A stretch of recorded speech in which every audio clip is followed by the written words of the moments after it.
வணக்கம் நண்பா, welcome back to வர்ணங்கள் ஆயிரம். ஸோ ரொம்ப நாளைக்கு அப்புறம் ஒரு ரொம்ப பெரிய சேஞ்சோட என்னை மீட் பண்ணுறியா இருக்கும். எனக்குமே சந்தோஷமாக இருக்குது. அஃப்கோர்ஸ் ஹேர் கட் பண்ணியிருக்கேன். ஹேர் கட்டு கூட கொஞ்சம் டீப்பாகவே கட் பண்ணிட்டேன் அப்படின்னு சொல்லலாம். அஃப்கோர்ஸ் நான் ஒரு மிலிட்ரி கட் பண்ணுங்க அப்படிங்கிற மாதிரி தான் சொல்லியிருந்தேன். அதுக்கேற்ற மாதிரியே அண்ணனும் கரெக்டாக கட் பண்ணி அப்போது கரெக்டாக செட்லாம் பண்ணி விட்டார்.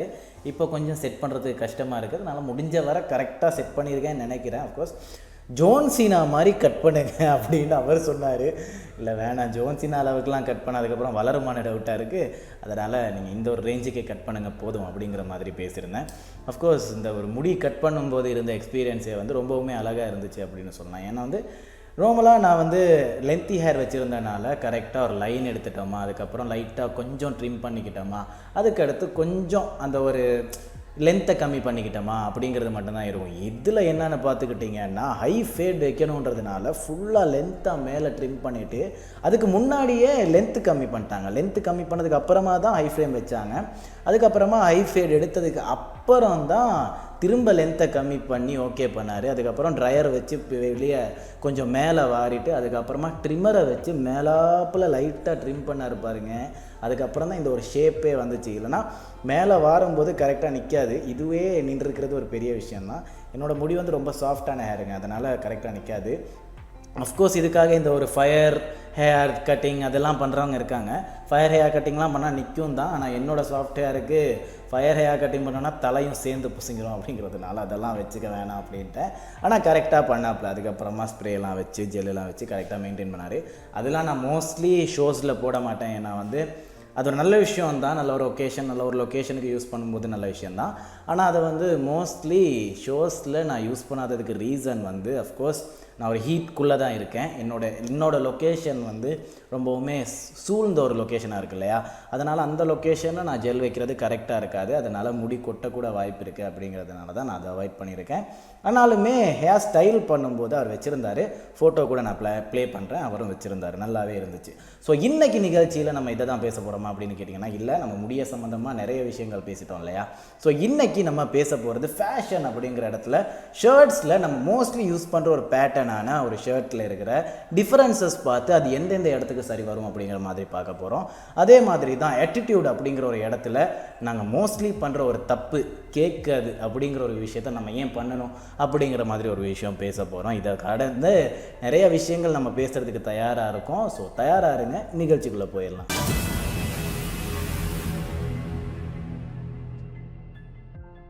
ஸோ ஓகே மக்களே, நம்ம இன்றைக்கி நிகழ்ச்சியில் ஃபஸ்ட்டு பேச போகிறது செல்ஃப் கேர் பற்றி தான். ஏன்னா செல்ஃப் கேர் அப்படிங்கிற இடத்துல இன்றைக்கி நம்ம பேச போகிற ஒரு விஷயம் எனக்குமே பிரச்சனையாக இருக்கிற ஒரு விஷயம் தான் அப்படிங்கிறதுனால. ஏன்னா நெக் பெயின் அப்படிங்கிறது மோஸ்ட்லி பாய்ஸ் அப்படி எடுத்து பார்த்துக்கிட்டிங்கன்னா கண்டிப்பாக இருக்கும். ஏன்னா அவங்களால ஒரே இடத்துல இருந்துக்கிட்டு ஒர்க் பண்ணிடவும் முடியாது, அதுக்குன்னு அடித்து பிடிச்சி ஒர்க் பண்ணிடவும் முடியாது. கணக்காக கம்ஃபர்டபுளாக ஒர்க் பண்ணுற மாதிரியான ஒரு ஜோனில் இருக்கிறவங்க தான் பசங்க. ஆனால் பெண்கள் அப்படி கிடையாது. வீட்டில் இருக்கிற நிறையா வேலைகளை பார்க்குறாங்க. துணி துவைக்கிறதுலேருந்து பாத்திரம் கழுவுறதுலேருந்து எல்லாத்தையுமே பார்க்குறாங்க இல்லையா. அது மட்டும் இல்லாமல் அவங்களுக்கு ஒரு ப்ரொஃபஷனலான ஒர்க் கொடுத்தா கூட அதையுமே கரெக்டாக மெயின்டைன் பண்ணிப்பாங்க. அதனால் அவங்களோட போன்ஸ் அப்படி இல்லைன்னா அவங்களோட அந்த ஒரு மசிலாக இருக்கட்டும் எல்லாமே முடிஞ்ச வர டைட்டாக இருக்கும். நான் பசங்களுக்கு அப்படி கிடையாது. கொஞ்சம் அப்படி இப்படி ஆகினோன்னாலும் சரி அப்படியே பொசிங்கிடுவான். ஸோ அந்த மாதிரி நெகிழ்வில் தான் நான் இப்போ இருக்கேன். என்னோடய நெக்கும் லைட்டாக பெயினாக தான் இருக்குது. ஸோ மக்களே, இந்த ஒரு நெக் பெயின் எதனால் ஏற்படுது அப்படிங்கிறத நம்ம ஃபஸ்ட்டு பார்க்க போகிறோம். எப்படி நெக் வீக் ஆகுது அப்படிங்கிறதையும் ஃபஸ்ட்டு பார்க்க போகிறோம். அதை தொடர்ந்து நம்ம நெக் பெயினை கொஞ்சம் அவாய்ட் பண்ணிக்கிறதுக்கு என்னெல்லாம் பண்ணலான்னு மட்டும் தான் பார்க்க போகிறோம். ஆனால் க்யூர் பண்ணிக்கிறதுக்கு கிடையாது. க்யூர் பண்ணணும்னா அஃப்கோர்ஸ் ஹாஸ்பிட்டல் போகணும், மெடிசின் எடுத்துக்கணும். நான் எடுத்துக்கிறேன் அப்படிங்கிறதையும் ஞாபகப்படுத்திக்கிறேன். ஸோ முடிஞ்ச வரை இதை அவாய்ட் பண்ணிக்குவோம். அதனால் கொஞ்சம் பெயின் கம்மியாக இருக்கும் அப்படின்னு மட்டும்தான் நம்ம சொல்ல போகிறோம். ஓகேவா. ஸோ நெக் பெயின் அப்படிங்கிறது மோஸ்ட்லி எதனால் உண்டாகுது அப்படின்னு பார்த்துக்கிட்டிங்கன்னா ஃபஸ்ட்டு நம்மளோட பொஸ்சர் அப்படிங்கிறது எல்லாருக்குமே தெரிஞ்ச ஒரு விஷயம். நான் இதுக்கு முன்னாடியே ஒரு நிகழ்ச்சியில் பொஸ்சர் பற்றி கம்ப்ளீட்டாக பேசியிருக்கேன் இல்லையா. பொஸ்சர் அப்படிங்கிற விஷயம் நெக்கை பாதிக்கிறதுக்கு மோஸ்ட்லி காரணமாக இருக்க சில பல இடங்கள்னால் ஒன்று தூங்கும்போது, இன்னொன்று உட்காந்துட்டு இருக்கும்போது. ஏன்னா நின்றுட்டு இருக்கும்போது மோஸ்ட்லி நம்ம நெக் போஸ்டரை பெருசாக மெயின்டைன் பண்ணுறதுக்கு இருக்காது. ஆனால் உட்காந்துட்டு இருக்கும்போது ஒரு பிசியில் ஒர்க் பண்ணிக்கிட்டு இருக்கீங்களோ, அப்படி இல்லைனா ஏதாச்சும் ஒரு விஷயத்த பேசிக்கிட்டு இருக்கீங்களோ, இப்படி இருப்போம் இல்லையா. ஒரு மாதிரி ஒரு சைடுக்கே சரிஞ்சு கிடப்போம் இல்லையா. அந்த ஒரு சரிஞ்சு கிடக்கிற ஒரு விஷயம் ஒரு நேரம் வரைக்கும் தான் நமக்கு ஓகே கம்ஃபர்டபுளாக இருக்கும். அப்படி இல்லைன்னா அந்த இடத்துல இருக்கிற நர்வ்ஸாக இருக்கலாம், இல்லைனா மசில்ஸாக இருக்கலாம், அப்படி இல்லைன்னா பிளட் ஃப்ளோ கூட அந்த ஒரு இடத்துல அப்படியே பிளாக் ஆகி சென்டர் ஆயிரும். நீங்கள் இந்த ஒரு இடத்த அப்படியே ப்ரெஸ் பண்ணிக்கிட்டு இருக்கும்போது ஒரு 2 மினிட்ஸ் 3 மினிட்ஸுக்கு போகும்போது பிளட் ஃப்ளோ அப்படியே ஸ்டக் ஆகிறதுக்கு வாய்ப்பு இருக்குது. அந்த இடத்துல என்ன ஆகும் அப்படின்னு பார்த்துக்கிட்டிங்கன்னா உங்களோட மசில் வந்து வீக்காக ஆரம்பிக்கும். உங்களோட பிளட் ஃப்ளோ கம்மியாகும்போது உங்களோட மசில் இன்னும் வீக்காக ஃபீல் ஆக ஆரம்பிக்கும். வீக் ஆகிறதுனால எதுவும் பிரச்சனையா அப்படின்னு கேட்டுக்கிட்டிங்கன்னா இல்லை, வீக் ஆகிறதுனால பிரச்சனை கிடையாது, ஆனால் வலி இருக்கும். ஏன்னா வந்து நீங்கள் இப்போ பிளட் ஃப்ளோ கம்மி பண்ணி தான் நீங்கள் உங்களோட மசிலுக்கு பெயின் கொடுக்கணும். பெயின் கொடுத்தா தான் க்ரோ ஆகும், அது உண்மை தான். ஏன்னா வந்து நம்ம ஜிம்முக்கு போகிறதே அது ஒரு ரீசனுக்காக தான்.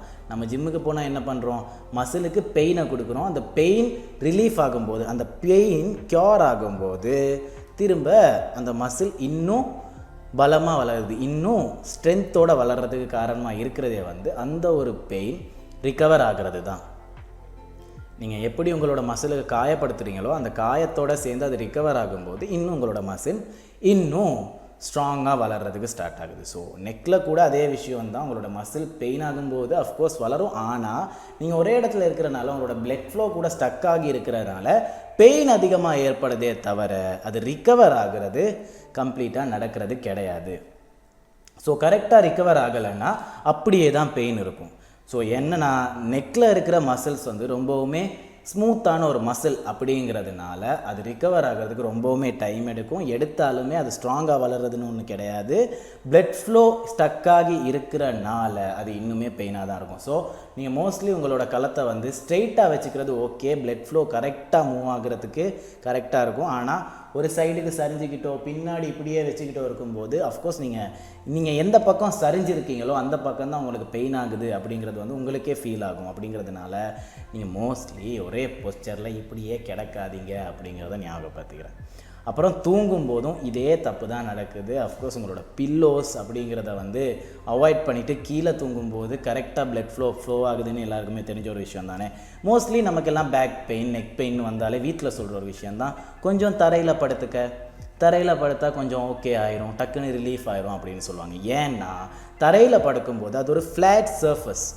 நீங்கள் மெத்தையில் படுக்கும்போதோ மெட்ரஸில் படுக்கும்போதோ ஒரு பில்லோ வச்சு படுக்கும்போதோ என்ன ஆகுது அப்படின்னு பார்த்துக்கிட்டிங்கன்னா உங்களோட லெக்குக்கு ஏற்ற மாதிரி கொஞ்சம் மெட்ரஸ் உள்ளே போகும், உங்களோட பேக்குக்கு ஏற்ற மாதிரி மெட்ரஸ் கொஞ்சம் உள்ளே போகும், உங்களோட செஸ்ட்டுக்கு உங்களோட ஷோல்டர்ஸ்க்கு ஏற்ற மாதிரி செஸ்ட்டு கொஞ்சம் மெட்ரஸ் உள்ளே போகும், மண்டைக்கு ஏற்ற மாதிரி கணக்காக மெட்ரஸ் உள்ளே போகும் இல்லையா. ஆனால் ஃப்ளாட் சர்ஃபஸில் இருக்கும்போது அதோட சர்ஃபஸுக்கு தான் நீங்கள் கம்ஃபர்டபுளாக படுத்துக்கணும். அப்படி இருக்கும்போது உங்களோட பிளட் ஃப்ளோ கம்ப்ளீட்டாக போகிறதுக்கு ஸ்டார்ட் ஆகும், கரெக்டாக உங்களோட பிளட் ஃப்ளோ மூவ் ஆகிறதுக்கு ஸ்டார்ட் ஆகும். இதுவே நீங்கள் மெட்ரஸில் தூங்கும்போது கரெக்டான பொஸ்டரில் தூங்க மாட்டீங்களா இருந்தால் அந்த பிளட் ஃப்ளோ திரும்ப அஃபெக்ட் ஆக ஆரம்பிக்குது.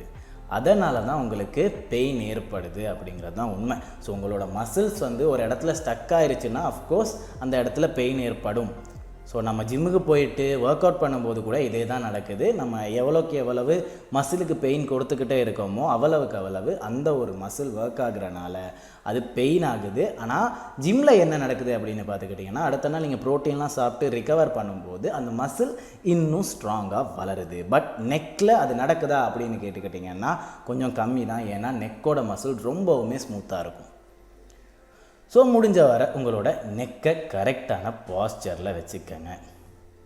அதுக்கப்புறமா அஃப்கோர்ஸ் அதிகமாக ப்ரெஷர் கொடுக்கறது இதான் பிரச்சனையே. இந்த ஒரே பக்கத்துக்கு இருந்து ப்ரெஷர் கொடுக்கறது இல்லை, டக்குன்னு டேர்ன் ஆகுறோம் இல்லையா,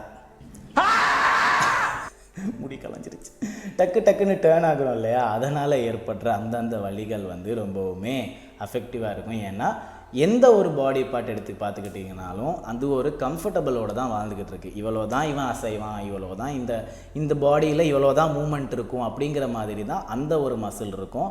அப்படி இருக்கும்போது நீங்கள் டக்குன்னு வளையும் போது அஃப்கோர்ஸ் அவன் பாதிக்கப்படுறான். அஃப்கோர்ஸ் அவனுக்கு வந்து பெயின் ஆகும். அப்படி இல்லைன்னா டக்குன்னு அவன் வந்து அதுக்கு அஃபெக்ட் பண்ணணும் இல்லையா, அதனால் கொஞ்சம் வலி ஏற்பட வாய்ப்பு இருக்குது. ஆனால் அதனால் கொஞ்சம் காயங்கள் ஏற்படுறனால உங்களோட மசில்குள்ளேயோ நர்வ்ஸ்குள்ளேயோ போன்ஸ்குள்ளேயோ லைட்டாக பெயின் ஏற்படுறனால அந்த ஒரு பெயின் ரொம்ப நாளைக்கு உங்களுக்கு தங்கி நிற்கிது அப்படிங்கிறது தான் உண்மை. ஸோ முடிஞ்ச வரை நீங்கள் ஒரு விதத்துக்கு பழகுறீங்க அப்படின்னா, இப்போ ஏன்னா நீங்கள் சாதாரணமாக வீட்டில் இருக்கிற ஒருத்தராக இருந்தால் உங்களால் மார்ஷியல் ஆர்ட்ஸ் கற்றுக்கிறதுக்கோ இல்லைனா டான்ஸ் கற்றுக்கிறதுக்கோ போனீங்கன்னா ஃபஸ்ட்டு வலிக்கும்.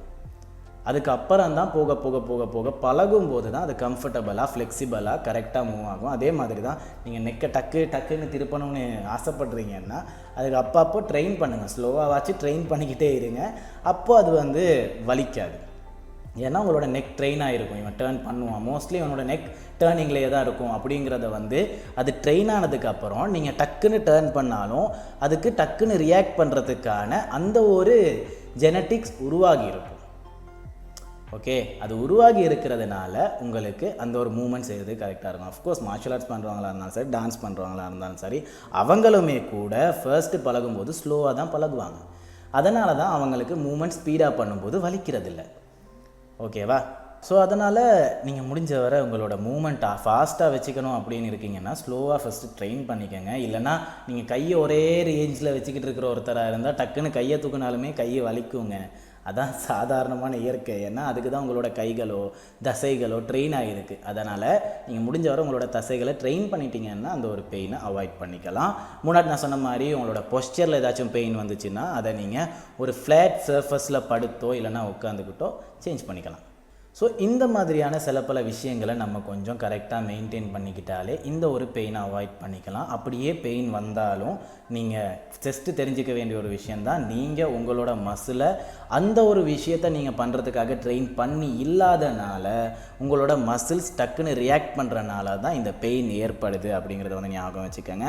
அதை தொடர்ந்து நீங்கள் வந்து அதை க்யூர் பண்ணணுன்னா என்ன பண்ணணும் அப்படின்னு பார்த்துக்கிட்டிங்கன்னா, உங்களோட மசில் ட்ரெயின் ஆனதையும் விட உங்களோட மசிலுக்கு கம்ஃபர்டபுளான ஒரு ரெஸ்ட்டை கொடுக்கறதுக்கு மறந்துடாதீங்க. ரெஸ்ட்டு தான் மஸ்ட்டு. ஓகே, ஸோ உங்களுக்கு ஒரு பெயின் இருக்குன்னா அதை கரெக்டாக ரெஸ்ட் பண்ணாலே போயிடும் அப்படிங்கிறது தான் இன்றைக்கான கருத்து அப்படிங்கிறதையும் ஞாபகப்படுத்திட்டு அடுத்ததாக நம்ம பேச போகிற விஷயம் என்ன அப்படின்னு பார்த்துக்கிட்டிங்கன்னா, ஆட்டிடியூட் அப்படிங்கிற இடத்துல நம்ம 3 விஷயங்கள் இருக்குது. அந்த ஒரு 3 விஷயத்தில் முதல் விஷயத்தை நம்ம இன்றைக்கி பேச போகிறோம். நெக்ஸ்ட்டு விஷயத்தை அடுத்த வாரம் பேச போகிறோம்.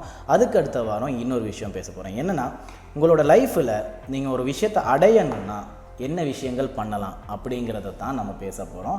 அதில் முதல் விஷயமாக இருக்க போகிறது கேட்கணும். ஆஸ்க். கேட்கணும் அப்படிங்கிற விஷயத்தை வந்து ஒரு பழமொழியாக சொல்லுவாங்கங்க. கேட்டால் தான் கிடைக்கும், தட்டினால் தான் திறக்கும் அப்படின்வாங்க இல்லையா? அந்த ஒரு விஷயத்தையே நீங்கள் ஃபஸ்ட்டு ஞாபகம் வச்சுக்கோங்க. அஃப்கோர்ஸ் நம்ம ஒரு விஷயம் பண்ணணும்னா ஃபஸ்ட்டு கேட்கணும். இன்ட்ரோவர்ட்டாக இருக்கிறத வந்து அவாய்ட் பண்ணிக்கோங்க அப்படின்னு நான் மோஸ்ட்லி ஷோஸில் அப்டேட் பண்ணுறதுக்கு ரீசன் என்ன அப்படின்னு பார்த்துக்கிட்டிங்கன்னா, நீங்கள் ஒரு கடைக்கு போகிறீங்க சரியா? அந்த கடையில் அந்த பொருளை விற்கிறதுக்காக ஒருத்தர் முன்னாடி இருக்கார். அவர்கிட்ட நீங்கள் அந்த பொருளை கேட்காம அந்த பொருளை பார்த்து ஆசைப்பட்டுக்கிட்டே இருக்கீங்க. நல்லா இருக்கே, நல்லா இருக்கும் போலையே, சாப்பிடுவோம், கேட்போம், கிடச்சா நல்லாயிருக்கும், சாப்பிட்லாம். உங்கள்கிட்ட காசும் இருக்குது சரியா? உங்கள்கிட்ட காசும் இருக்குது, அந்த பொருளும் பக்கத்தில் இருக்குது. ஆனால் உங்களுக்கு கேட்குறதுக்கு பயமாக இருக்குது. அப்படிங்கிற ஒரே ரீசன்னால தான் உங்களுக்கு அந்த பொருள் கிடைக்கல. அதே மாதிரி தான் உங்களோட திறமையும் உங்ககிட்ட இருக்குது, அதுக்கான வாய்ப்பும் உங்களுக்கு முன்னாடியே இருக்குது. அந்த வாய்ப்பை கேட்டால் என்ன நினச்சிருவாங்களோ, அந்த வாய்ப்பை கேட்டால் ஏதாச்சும் தப்பாக போயிடுமோ அப்படிங்கிற ஒரு ரீதினால் நீங்கள் கேட்காமே இருக்கிறனால, இன்ட்ரவர்ட்டாக இருக்கிறனால தான் அந்த ஒரு வாய்ப்பு தட்டி போகிறதுக்கும் வாய்ப்பு அமையுது அப்படிங்கிறத ஞாபகப்படுத்திக்கிறேன். ஸோ நம்மளோட நிகழ்ச்சியில் இன்றைக்கி ஆட்டிடியூடில் ஃபஸ்ட்டாக இருக்கிறது ஆஸ்க், கேட்கணும். ஸோ மக்களே, உங்களோட லைஃப்பில் உங்களுக்கு தேவையானதை கேட்க தயங்காதீங்க அப்படிங்கிறத ஞாபகப்படுத்திக்கிறேன். அந்த மாதிரி தான் பொருள் கடையில் போட்டு பொருள் வாங்குறதுனாலும் சரி, உங்களோட வாழ்க்கையில் ஒரு வாய்ப்பை கேட்கணும் அப்படிங்கிறதுனாலும் சரி, அஃப்கோர்ஸ் நீங்கள் ஃபஸ்ட்டு கேட்கணும். இந்த கேட்குறத வந்து நம்ம மிஸ் பண்ணிட்டோன்னா இன்னும் என்ன சில பல விஷயங்களை நம்ம மிஸ் பண்ணுறோம் அப்படின்னு பார்த்துக்கிட்டிங்கன்னா, அஃப்கோர்ஸ் கடைக்கு போய்ட்டு ஒரு பொருள் வாங்குறது வாழ்க்கையில் ஒரு வாய்ப்பை மிஸ் பண்ணுறோம் அப்படிங்கிற மாதிரி விஷயம் இல்லையா? ஸோ அஃப்கோர்ஸ் எல்லாருக்குமே வாழ்க்கையில் லைஃப்பில் 3 விஷயந்தான் முக்கியமாக இருக்குது. நம்மளோட ஃபஸ்ட்டு ப்ரோமோலே எல்லாரும் பார்த்துருப்பீங்க. ஃபஸ்ட்டு ஹெல்த், உங்களோட ஆரோக்கியம். அதுக்கப்புறமா வெல்த்துன்னு கேட்டால் பணமா அப்படின்னு கேட்டிங்கன்னா பணம் மட்டும் கிடையாது, இன்னொரு முக்கியமான விஷயம் இருக்குது. அதுக்கப்புறமா ரிலேஷன்ஷிப். இந்த ஒரு 3 விஷயமுமே நீங்கள் கேட்டால் தான் உங்களுக்கு கரெக்டாக அமையும். First health. உங்களோட ஹெல்த்தில் இருக்கிற ஒரு விஷயத்தை நீங்கள் கரெக்டாக சொன்னீங்கன்னா தான், நீங்கள் கரெக்டாக பேசுனீங்கன்னா தான், இந்த ஒரு விஷயந்தான் எனக்கு தப்பாக இருக்குது, இந்த ஒரு விஷயம் எனக்கு வேணும் அப்படின்னு கேட்டிங்கன்னா தான் அதுக்கான சொல்யூஷன் கிடைக்கும். இப்போ நான் சொன்னேன் இல்லையா, நெக் பெயின் வந்திருக்கு, இந்த நெக் பெயின் வர்றதுக்கு இதுதான் காரணம், இதுக்கு நான் என்ன பண்ணலாம் அப்படின்னு கேட்டால் தான் உங்களுக்கு அதுக்கான சரியான தீர்வு கிடைக்கும். ஓகே. ஸோ ஹெல்த்தில் மஸ்ட்டாக இருக்கிறது அந்த ஒரு விஷயமா இருக்கு இல்லையா. வெல்த் அப்படின்னா என்ன அப்படின்னு கேட்டுக்கிட்டிங்கன்னா, வெல்த் அப்படின்னு வரும்போது காசு சம்பாதிக்கிறது, பணம் சம்பாதிக்கிறது அது மட்டும் கிடையாது. உங்களுக்கான ஒரு நாலேஜை சம்பாதிக்கிறது, உங்களுக்கான ஒரு குவாலிஃபிகேஷனை சம்பாதிக்கிறது. இதுக்கு எல்லாத்துக்குமே நீங்கள் ஃபஸ்ட்டு கேட்கணும். ஃபஸ்ட்டு நீங்கள் படிக்கணும்னா உங்கள் வீட்டிலையாச்சும் கொஞ்சம் ரிக்வஸ்ட் பண்ணணும், எனக்கு இதுக்கு காசு வேணும், இதை படித்தா எனக்கு இந்த குவாலிஃபிகேஷன் கிடைக்கும் அப்படிங்கிறது. இதுவே உங்களுக்கு ஒரு ஜாபில் ஒரு பொசிஷன் வேணும்னா அதுக்காக ஒர்க் பண்ண மட்டும் பார்த்தாது. ஃபஸ்ட்டு நான் இந்த வேலை பண்ணியிருக்கேன், எனக்கு இந்த ஒரு பொசிஷன் வேணும், இந்த ஒரு விஷயம் எனக்கு வேணும் அப்படிங்கிறத வந்து கேட்கணும். கேட்குற விஷயத்த கரெக்டாக கிளியராக கேட்கணும். அப்போ தான் இன்னொருத்தருக்கு புரியும் நீங்கள் எதுக்காக கேட்குறீங்க, கேட்குறதுல நியாயம் இருக்கா அப்படிங்கிறது. அப்படி கேட்குறதுக்கு நீங்கள் ஃபஸ்ட்டு இன்ட்ரோவர்ட்டாக இருக்கக்கூடாது, எக்ஸ்ட்ரோவர்ட்டாகவும் இருக்க தேவையில்ல. ஃபஸ்ட்டு கதைக்கிறதுக்கு இருக்கிற அந்த ஒரு ஷைனஸ், அந்த ஒரு வெக்கத்தை விட்டு பேசுனாலே போதும். ஓகே. ஸோ அடுத்ததாக இருக்கிறது என்ன அப்படின்னு பார்த்துக்கிட்டிங்கன்னா, ரிலேஷன்ஷிப். ஒரு அழகான விஷயம், மனுஷனோட லைஃப்பில் ஒரு அழகான விஷயம். இந்த ஒரு விஷயத்தை எல்லாருமே மிஸ் பண்ணுறதுக்கு ரீசனாக இருக்கிறதே வந்து அஃப்கோர்ஸ் நம்ம பண்ணுற ஒரு தப்பு தான். கேட்குறதில்ல, போயிட்டு ப்ரப்போஸே பண்ணுறதில்ல. போயிட்டு ஃபஸ்ட்டு உங்களோட லவ்வை சொல்லுங்கள். எந்த ஒரு விஷயமா இருந்தாலும் சரி, ஃப்ரெண்ட்ஷிப்பாக இருந்தாலும் சரி, ஃபேமிலியாக இருந்தாலும் சரி, அவங்கக்கிட்ட என்ன பிரச்சனை இருக்குதுன்னு பேசுங்க, கேளுங்க. நீங்கள் இப்படி பண்ணுறீங்க, எனக்கு இதுதான் இது வேணாம், இது வேணும் அப்படின்றத கரெக்டாக பேசினாலே மற்ற எல்லா மாற்றமும் கரெக்டாக இருக்கும் அப்படிங்கிறத வந்து ஞாபகம் வச்சுக்கோங்க. ஸோ கேட்குறது அப்படி இல்லைனா பேசுகிறது அப்படிங்கிற ஒரு விஷயம் எவ்வளோ முக்கியமாக இருக்குது லைஃப்பில் அப்படிங்கிறத ஞாபகம் வச்சுக்கோங்க. தொடர்ந்து ரெண்டாவது விஷயத்தை நம்ம அடுத்த வாரம் பேசுவோம் அப்படிங்கிறத ஞாபகப்படுத்திட்டு, அடுத்ததான் நம்ம ஃபேஷனில் ஷர்ட்ஸ் பற்றி பேசுகிறோம்னு சொல்லியிருந்தோம் இல்லையா. ஷர்ட்ஸில் நம்ம நிறைய விஷயங்கள் பற்றி பேசியிருக்கோம், ஹேண்ட் கஃப், காலர்ஸ், இந்த மாதிரி நிறைய விஷயங்கள் பேசியிருக்கோம் இல்லையா. இன்றைக்கி நம்ம பேச போகிற விஷயமா இருக்கிறது செக்டு ஷர்ட்ஸில் இருக்கிற டிஃபரன்சஸ். செக் ஷர்ட்ஸில் ஃபஸ்ட்டே இந்த செக்டு ஷர்ட்ஸ் அப்படின்னு இருக்கிறதே வந்து எல்லாருமே யூஸ் பண்ணுற அந்த ஒரு பெரிய பெரிய செக் ஷர்ட்ஸ் கிடையாது.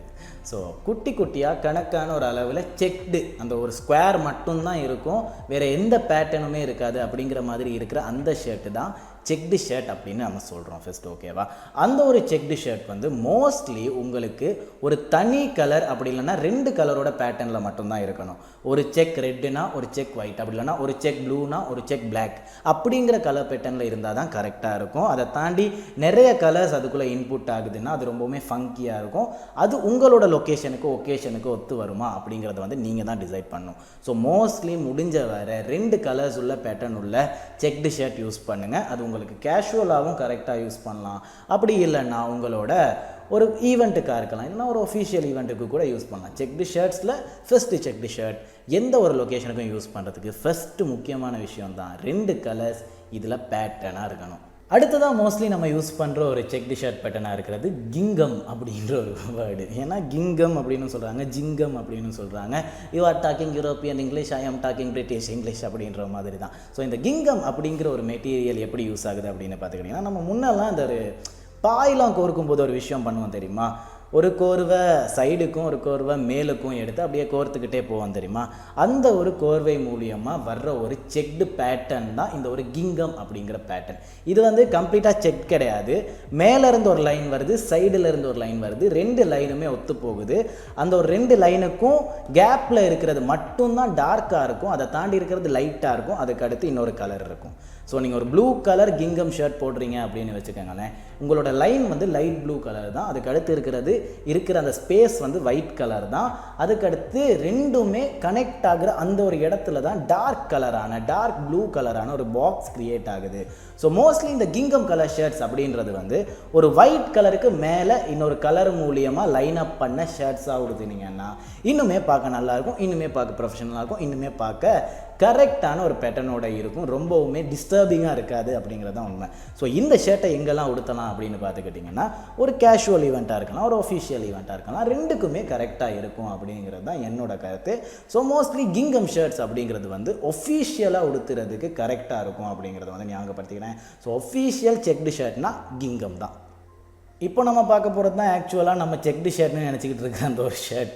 இதோட பேர் வந்து பிளேட் ஷர்ட் அப்படின்னு தான் சொல்கிறோம். ஓகேவா. இதில் வந்து நிறையா பேட்டர்ன்ஸ் இருக்கும், ஒரு பெரிய செக் இருக்கும், லைன் இருக்கும், அதோட சேர்ந்து இன்னும் செக்குங்க கலந்துருக்கும். இது எல்லாமே ஒரு ஒயிட் பேக்ரவுண்ட்லையோ ஒரு பிளாக் பேக்ரவுண்ட்லையோ அப்படி இல்லைன்னா வேறொரு கலர் கொண்ட பேக்ரவுண்ட்லையோ இணைந்திருக்கும். அந்த கலரோட இன்னொரு கலரோட லைனும் செக்கும் எல்லாமே மிக்ஸ்டாக இருக்கும். ஓகேவா. ஆனால் இதில் ஒரு கரெக்டான பேட்டர்ன் இருக்கும். மேலேருந்து செக் வருதுன்னா மேலேருந்து மட்டும்தான் வரும், அந்த லைனுமே மேலே இருந்து மட்டும்தான் வரும். சைடில் இருந்து செக் வருதுன்னா சைடில் இருந்து மட்டும்தான் செக் வரும், சைடில் இருந்து மட்டும்தான் லைன் வரும். ஓகேவா? சைடில் இருந்து வர செக் கூட மேலே இருக்கிற வர்ற லைன் மட்டும் தனியாக வராதுன்னா சைடில் ஒரு செக்கு அதுக்கப்புறம் மேலே இருந்து ஒரு லைனு அப்படின்னு கிடையாது. ரெண்டுமே இணைந்து தான் வருது, ஒரு லைனோட தான், ஒரு பேட்டர்னோட தான் இணையுது. இதை மோஸ்ட்லி ஒஃபிஷியலாக உடுத்துறதை விட கொஞ்சம் கேஷுவலாகவே கொண்டு போயிட்டோன்னா கரெக்டாக இருக்கும். ஸோ கேஷுவலாக உடுத்துறதுக்கு இந்த ஒரு பிளைட் ஷர்ட்ஸ் அப்படிங்கிறது கரெக்டாக இருக்கும். கொஞ்சம் பேக்கியாக உடுத்துனீங்கன்னா இன்னுமே மாஸாக இருக்கும். அப்புறமா பஃபலோ செக். இந்த ஒரு பஃபலோ செக் வந்து மோஸ்ட்லி நீங்கள் பார்க்கக்கூடிய கலராக இருக்கிறது ரெட் அண்ட் பிளாக், அந்த ஒரு orange and black, blue and black, அந்த மாதிரி பிளாக்கோட இணைந்த மாதிரி தான் இருக்கும். பஃபலோ செக் அப்படின்றது என்ன அப்படின்னு பார்த்துக்கிட்டிங்கன்னா பெரிய பெரிய செக் ஷர்ட்ஸாக இருக்கும். அந்த செக் வந்து இன்னுமே கொஞ்சம் சைஸ் அளவில் பெருசாக இருக்கும். இதுவுமே கூட ஒஃபிஷியலுக்கு கரெக்டாக இருக்காது. ஆனால் இந்த ஷர்ட்டில் இருக்கிற நம்ம நோட் பண்ண வேண்டிய ஒரு முக்கியமான விஷயம் என்ன அப்படின்னு பார்த்துக்கிட்டிங்கன்னா இந்த ஷர்ட்டை மோஸ்ட்லி டார்க் கலராக உடுத்துனீங்கன்னா இன்னுமே நல்லாவே இருக்கும். இந்த ஒரு shirt mostly red, orange, blue அப்படிங்கிற கலர் பேட்டர்னில் வர்றதுனால உங்களோட பேண்ட்டை கொஞ்சம் அந்த ஒரு நம்ம சொல்லுவோம் இல்லையா பேஸ்டல் கலர் பெயிண்ட் இருக்கு இல்லையா, அந்த ஒரு பேஸ்டல் கலர் பேண்ட் இருக்கு இல்லையா, நம்ம போன வாரம் பேசியிருந்தோமே, அதில் இருந்து அந்த ஒரு பேஸ்டல் கலர் பேண்ட்டை யூஸ் பண்ணிங்கன்னா, ஒரு காக்கி கலர் பேண்ட்லாம் யூஸ் பண்ணிங்கன்னா செம மஜாக இருக்கும். அப்புறமா விண்டோ பேண்ட் செக் ஷர்ட்ஸ் அப்படிங்கிறது தான் ஒஃபிஷியலுக்கு கரெக்டான ஒரு செக் ஷர்ட்டுங்க. ஏன்னா வந்து இது ஒரு கம்ப்ளீட் கலர்டு ஷர்ட் தான், ஒரு பிளெயின் கலர் ஷர்ட் தான். அதில் லைன்ஸ் மட்டும்தான் இருக்கும், செக் வாக்கில் இருக்கும், செக்கோட பேட்டர்னில் தான் இருக்கும், ஆனால் லைன்ஸ் தான் இருக்கும் மேலே. சரியா? ஸோ ஒரு டார்க்கான கலருக்கு மேலே லைட்டான கலரில் ஒரு செக் இருக்கும், அதுக்கு கான்ட்ராஸ்டான கலரில் தான் இருக்கும். ஒரு ஒயிட் கலர் ஷர்ட் மேலே பிளாக் கலர் லைன்ஸ் தான் இருக்கும், அது செக்கோட பேட்டர்னில் இருக்கும், அதோட கனெக்ட் ஆகி இருக்கும் அப்படிங்கிறது தான் கரெக்டாக இருக்கும். ஸோ இந்த ஒரு ஷர்ட் ஒஃபிஷியலுக்கு ஏன் கரெக்டாக இருக்குது அப்படின்னு பார்த்துக்கிட்டிங்கன்னா ஆல்மோஸ்ட் ஒரு பிளெயின் ஷர்ட் தான், அதில் ஒரு செக் பேட்டர்ன் செம மாசாக இருக்கும் அப்படின்னு சொல்லலாம். இதுக்கு ஒரு கேஷுவல் பேண்ட் யூஸ் பண்ணிங்கன்னா இன்னுமே கரெக்டாக இருக்கும், இன் பண்ணி கூட உடுத்துறதுக்கு அழகாகவே இருக்கும் அப்படின்னு சொல்லலாம். ஒரு ஒஃபிஷியல் ஈவெண்ட்டுக்கு கரெக்டான ஷர்ட்னா இந்த ஷர்ட் தான். ஸோ இந்த மாதிரி செக்டு ஷர்ட் கூட நிறைய டிஃப்ரெண்ட் ஆகுது. இந்த ஒவ்வொரு செக்டு ஷர்ட்ஸும் எந்தெந்த பேண்ட் கூட கரெக்டாக போகும் அப்படிங்கிற மாதிரியும் நம்ம சில விஷயங்கள் கதைச்சிருக்கோம் அப்படிங்கிறதையும் ஞாபகப்படுத்திக்கிறேன். ஸோ அடுத்ததாக நம்ம இன்னைக்கு ஃபேஷன் தாண்டி வந்துட்டோம் இல்லையா, இப்போ கடைசியான பகுதி அப்படிங்கிறதுனால எடுத்துக்காட்டு பார்க்க போகிறோம். நம்ம இன்றைக்கி எடுத்துக்காட்டு அப்படிங்கிற பகுதியில் வந்து நடிகர் கார்த்தி அவர்கள் பற்றி தான் பார்க்க போகிறோம். கார்த்தி அவர்கள் பற்றி பார்க்கும்போது ஒரு வீடியோ கிளிப் நமக்கு கிடச்சிருந்துச்சு. அந்த ஒரு வீடியோ கிளிப்பை தொடர்ந்து அவரோட ஃபேஷன் அண்ட் ஃபிட்னஸ் எப்படி இருக்கும் அப்படிங்கிறத வந்து நம்ம கொஞ்சம் அனலைஸ் பண்ணலாம். இன்னைக்கு வந்து ஃபிட்னஸ்ங்கிறது ஒரு பெரிய இண்டஸ்ட்ரி ஆயிடுச்சு. முதல்ல வந்து ஜிம்மு காசு கட்டுறதோட சரி, அதுக்கப்புறம் பக்கம் போகவே மாட்டோம். ஆனால் இன்னைக்கெல்லாம் வந்து ரெகுலரா ஜிம்முக்கு போறது, கான்ஸ்டன்டா நம்ம வந்து இன்ஸ்டாகிராம்ல அப்டேட் பண்ண வேண்டியது இருக்கு. இன்னைக்கு ஒர்க் அவுட் முடிஞ்சிருச்சுங்கிறதுனால ஒர்க் அவுட்ங்கிற விஷயம், ஃபிட்னஸ்ங்கிற விஷயம் இன்னைக்கு பெரிய பிசினஸா இருக்கு. ஆனா மோஸ்ட்லி நம்ம கிடைக்கிற நாலேஜ் வந்து வெளிநாட்டுல இருந்து வர நாலேஜாவே தான் இருக்கு. நம்ம ஊர்ல இருக்கிற ஜீனுக்கு, நம்ம ஊர்ல இருக்கிற பிளட் குரூப்ஸ்க்கு, நம்ம ஊர்ல இருக்கிற ஃபுட்டு வச்சுட்டு நீங்க எப்படி ஃபிட்டா இருக்க முடியும்? எங்கேயோ கிடைக்கிற ஒரு பொருளை வாங்கி நீங்க தினமும் சாப்பிட முடியாது. நம்ம ரெகுலரா சாப்பிட்ற ஃபுட்டை வச்சுட்டு நீங்க எவ்வளவு ஃபிட்டா இருக்க முடியும் அப்படிங்கிறது ரொம்ப இம்பார்ட்டன்டான நாலேஜ். ஒவ்வொரு உடம்பும் வேற. நல்ல ட்ரைனர் சொல்ற விஷயம் அதான், சார் உங்க அண்ணாக்கு வர மாதிரி பாடி உங்களுக்கு வராது, அவர் பண்ற மாதிரி ஒர்க் அவுட்ஸ் நீங்க பண்ணா சரியா வராதுங்கும் போது எவ்ரி பர்சன் இஸ் டிஃபரெண்ட். நம்ம உடம்ப நாம ஃப்ரெண்ட் ஆக்கிக்கிறது ரொம்ப முக்கியம். மைக்கேல் மனக்காபத்துல ஒரு டயலாக் மாதிரி இருக்கும், நாகேஸ்வர் சொல்லுவாரு, என் பொண்டாட்டி ஆசையா பார்த்தா போதும் சார் உடனே குழந்தை பிறந்திருக்குமாங்க. அது மாதிரி நம்ம எல்லாம் சாப்பாட பார்த்தாலே வெயிட் போடுற டைப். ஸோ இவரோட இந்த கருத்துலேருந்து நமக்கு நிறைய விஷயங்கள் எடுத்துக்கிறதுக்கு இருக்குது. இன்றைக்கி ஃபிட்னஸ் அப்படின்னா என்னென்னு பார்த்துக்கிட்டிங்கன்னா, முன்னே வந்து நம்ம ஜிம்முக்கு காசு கட்டுவோம், அதுக்கப்புறம் அந்த பக்கம் போகிறதே இல்லை அப்படிங்கிற மாதிரி ஒரு விஷயம் சொல்லியிருக்காரு. அது இப்போ வரைக்குமே நடந்துக்கிட்டு இருக்க ஒரு விஷயம் தான். அதை நம்ம ஃபஸ்ட்டு அவாய்ட் பண்ணிக்கிறது நல்ல ஒரு விஷயம் அப்படிங்கிறத வந்து நான் ஞாபகப்படுத்திக்கிறேன். அடுத்ததாக இவர் சொல்லியிருந்த இன்னொரு விஷயம் என்ன அப்படின்னு பார்த்துக்கிட்டிங்கன்னா, இப்போ நம்ம ஸ்ட்ரீக்லாம் மெயின்டைன் பண்ண வேண்டியதாக இருக்குது, ரீல்ஸ் போட வேண்டியது இருக்குது, ஸ்டேட்டஸ் போட வேண்டியது இருக்குது அப்படிங்கிறது ஒரு விஷயம் சொல்லியிருந்தார். அதுக்கப்புறமா கடைசியாக சொல்லியிருந்தார், நாகேஷோட படத்தில் சொல்லுவார், என்னோட பொண்டாட்டிக்கு என்னோட உடம்பு அழகாக தெரிஞ்சால் போதும் சார் அப்படிங்கிற மாதிரி ஒரு விஷயம் சொல்கிறார் இல்லையா. அந்த ஒரு விஷயம் போதும், உங்களுக்கு உங்களை சார்ந்தவங்களுக்கு அழகாக இருந்தால் நீங்கள் போதும், எல்லாருக்கும் காட்டிக்கிட்டு இருக்கணும்னு அவசியமே இல்லை. அஃப்கோர்ஸ் ஜிம்முக்கு போகிறவங்களுக்கு தான் தொப்பை இருக்குது, அதெல்லாம் நம்ம ரொம்ப அனலைஸ் பண்ண தேவை கிடையாது. சரியா? அந்த மாதிரி ஒரு விஷயம் சொல்லியிருந்தார். அதுக்கப்புறமா சொல்லியிருந்த ஒரு விஷயந்தான், நம்ம மோஸ்ட்லி பார்க்குற எல்லா ஃபிட்னஸ் வீடியோஸுமே வந்து வெளிநாட்டு மக்களோட, வெளிநாட்டு சார்ந்தவர்களோட விஷயங்கள் பார்த்துக்கிட்டு இருக்கோம். இங்கே இருக்கிற பிளட்டுக்கு, இங்கே இருக்கிற ஜெனட்டிக்ஸுக்கு, இங்கே இருக்கிற மசில்ஸுக்கு ஏற்ற மாதிரியான ஃபுட்டோ, இங்கே இருக்கிறவங்களுக்கு ஏற்ற மாதிரியான சப்ளிமெண்ட்ஸோ வந்து நம்ம கரெக்டாக மெயின்டைன் பண்ணிக்கிறது இல்லை. அவங்க சொல்கிற மாதிரியான விஷயங்களையே நம்ம டெய்லி கொண்டு போய்கிட்டு இருக்க முடியாது இல்லையா. இன்னொரு நாட்டில் இருந்து கொண்டு வந்து அதையே நம்ம பண்ணிக்கிட்டு இருக்க முடியாது அப்படிங்கிற மாதிரி ஒரு விஷயம் சொல்லியிருந்தாரு. கரெக்ட். இப்போ நம்ம இலங்கையை எடுத்து பார்த்துக்கிட்டிங்கன்னா கம்ப்ளீட்டாக நியூட்ரிஷன்ஸ் ப்ரோட்டீன்ஸ் எல்லாமே டிஃப்ரெண்ட்டாக இருக்கும் அப்படிங்கிறது தான் உண்மை. ஸோ நம்ம மோஸ்ட்லி சப்ளிமெண்ட் பற்றி பேசுகிறத விட அதில் உள்ள குணங்கள் என்ன, அதை நம்ம என்ன ஃபுட்லேருந்து எடுத்துக்கலாம் அப்படிங்கிறத மட்டும்தான் பேசுகிறோம். அப்படிங்கிறதுனால அது கரெக்டாக இருக்கும் அப்படிங்கிறது தான் உண்மை. ஸோ உங்களோட உடம்புக்கு ஏற்ற மாதிரியான நியூட்ரிஷன்ஸை நீங்கள் தான் கரெக்டாக தேர்ந்தெடுத்துக்கணும். அப்படிங்கிறதுனால நியூட்ரிஷன் எங்கே இருக்குது அப்படிங்கிறத மட்டும்தான் நான் சொல்ல போகிறேன். ஸோ வெளிநாட்டில் உள்ளவங்களோட இன்ஃப்ளூயன்ஸோட வீடியோஸ் பார்க்குறீங்கன்னா அவங்க சொல்கிறத வந்து நம்மளால் சாப்பிட முடியாது. ஒருத்தன் சொல்கிறான் ப்ளூபெரியில் இவ்வளோ ஒமேகா 3 சத்து இருக்குது அப்படின்னு. ப்ளூபெரிஸ் நான் தேடணும் இங்கே அப்படிங்கிற மாதிரி ஒரு விஷயம் இருக்குது இல்லையா? ஸோ முடிஞ்ச வரை உங்களோட இடத்துக்கு சார்ந்த மாதிரியான விஷயங்களை தேடி பார்த்து கரெக்டாக மெயின்டைன் பண்ணிக்கிறது நல்ல ஒரு விஷயந்தான். அப்புறம் சொல்லியிருந்தாரு, என்னோட ஜிம் ட்ரைனர் வந்து நல்ல ஒரு ட்ரெயினருங்க, உங்களோட அண்ணாக்கு ஏற்ற மாதிரி ஒரு ஃபிட்னஸ் வந்து உங்களுக்கு வராது, அவர் பண்ணுற ஒர்க் அவுட்லாம் உங்களுக்கு பத்தாது அப்படிங்கிற மாதிரி ஒரு விஷயம் சொல்லியிருப்பார். ஸோ அஃப்கோர்ஸ் நான் எப்போவுமே சொல்கிற ஒரு விஷயந்தான், மெசமாஃப், எக்டமாஃப், பெண்டமாஃப்னு பிரித்தாலும் சரி, அவருன்னு பிரித்தாலும் சரி, என்ன ஒரு விஷயத்தை பிரித்தாலும் சரி, அவர் பண்ணுற ஒர்க் அவுட் உங்களுக்கு ஒர்க் அவுட் ஆகுமான்னு கேட்டிங்கன்னா இல்லை. நான் பண்ணுற ஒர்க் அவுட் உங்களுக்கு ஒர்க் அவுட் ஆகுமான்னு கேட்டிங்கன்னா இல்லை. நான் கூட ஒர்க் அவுட்ஸ் அப்படின்னு சொல்லித்தர சில பல விஷயங்கள் வந்து பேசிக்காக எல்லாருமே பண்ணக்கூடிய சில பல விஷயங்கள் மட்டும்தான். அதை தாண்டி நிறைய விஷயங்கள் ஜிம்முக்கு போயிட்டு ஒரு ட்ரெயினரை பார்த்து கரெக்டாக மெயின்டைன் பண்ணிக்கிறது மூலியமாக மட்டும்தான் உங்களால் தெரிஞ்சிக்க முடியும் அப்படிங்கிறத நான் அடிக்கடி ஷோவில் ஞாபகப்படுத்திக்கிட்டு தான் இருக்கேன். ஸோ இவர் சொன்ன விஷயத்தில் அது ஒரு முக்கியமான விஷயம். அதுக்கப்புறமா சொல்லியிருந்த ஒரு விஷயம், நம்மளோட உடம்பை நம்ம ஃபஸ்ட்டு ஃப்ரெண்ட்லி ஆக்கிக்கணும் அப்படிங்கிற ஒரு விஷயம். இந்த விஷயம்தான் ரொம்பவுமே மஸ்ட்டு. நான் போன வாரம் கூட சொல்லியிருப்பேன், நமக்கு முக்கியமான ஒரு விஷயம் என்ன அப்படின்னு பார்த்துக்கிட்டிங்கன்னா muscle and mind connection. Mind and muscle connection அப்படிங்கிறது வந்து உங்களோட அறிவு சொல்கிறத உங்களோட உடம்பு கேட்கணும் அப்படிங்கிறது தான் உண்மை. ஸோ அதுக்கு நீங்கள் ஃப்ரெண்ட்லியாக வச்சுக்கணுன்னா அதை கரெக்டாக ட்ரெயின் பண்ணணும் அப்படிங்கிறதுக்காக தான் ஜிம் அப்படிங்கிற ஒரு விஷயத்தை நம்ம மெயின்டைன் பண்ணுறோம். ஜிம்முக்கு போனோன்னா உங்களோட உடம்பு வந்து உங்களோட மைண்ட் சொல்கிறத கொஞ்சமாக கேட்க ஆரம்பிக்கிறனால உங்களோட மசில் அண்ட் மைண்ட் கனெக்ஷன் கரெக்டாக மெயின்டைன் ஆகும் அப்படிங்கிறது தான் உண்மை. இவரோட படங்கள் எடுத்து பார்த்துக்கிட்டிங்கன்னா நிறைய படங்களில் நிறைய விதமான ஃபேஷன் மெயின்டைன் பண்ணுறாரு. இவரோட ஃபிட்னஸ் அவர் சொன்ன மாதிரியே தான், அவரோட அண்ணனோட ஃபிட்னஸ் மாதிரியே இருக்காது, கம்ப்ளீட்டாக டிஃப்ரெண்ட்டாக இருக்கும். அதை ஃப்ரெண்ட்லியாக மெயின்டைன் பண்ணிட்டு வராரு. இவரோட பேக் ஸ்டேஜ் எடுத்து பார்த்துக்கிட்டிங்கன்னா ரொம்ப கேஷுவலாக ஒரு செக்டு ஷர்ட்டோ இல்லைனா ஒரு பிளெயின் ஷர்ட்டோ மெயின்டைன் பண்ணிட்டு வருவார். ஹேர் ஸ்டைலை கரெக்டாக ஓகேன்னு கேஷுவலாக மெயின்டைன் பண்ணிட்டு வருவார், அவ்வளோதான். ஆனால் இவர் சொன்ன விஷயத்துலேருந்து நம்ம நிறைய விஷயம் எடுத்துக்கிட்டோம் இல்லையா? அந்த நிறைய விஷயத்தை பார்த்து நம்ம செதுக்கி சேஞ்ச் பண்ணிக்கிட்டாலே ஒரு பெரிய மாற்றத்தை கொண்டு வரலாம் அப்படிங்கிறத ஞாபகப்படுத்திக்கிறேன். ஸோ இப்போ நிகழ்ச்சியை முடிச்சுக்கிற நேரம். நிகழ்ச்சியை முடிச்சுக்கிறதுக்கு முன்னாடி நான் திரும்பவும் ஞாபகப்படுத்துகிற ஒரு விஷயந்தான், இன்னொருத்தரோட உடம்பை பார்த்து அவரை மாதிரியே நீங்கள் சேஞ்ச் ஆகணும் அப்படின்னு நினைக்காதீங்க. அது முடியாத ஒரு காரியம் அப்படிங்கிறத ஞாபகப்படுத்திட்டு இன்னைக்கு நிகழ்ச்சியை முடிச்சுக்கலாம். இன்னொரு வாரம் இதே மாதிரி இன்னொரு நிகழ்ச்சியோட மீட் பண்ணுறேன் அப்படிங்கிறதையும் ஞாபகப்படுத்திட்டு இன்று உங்களிடமிருந்து விடைபெறும் நான் உங்கள் சல்லு. போயிட்டு வாங்க, டாட்டா.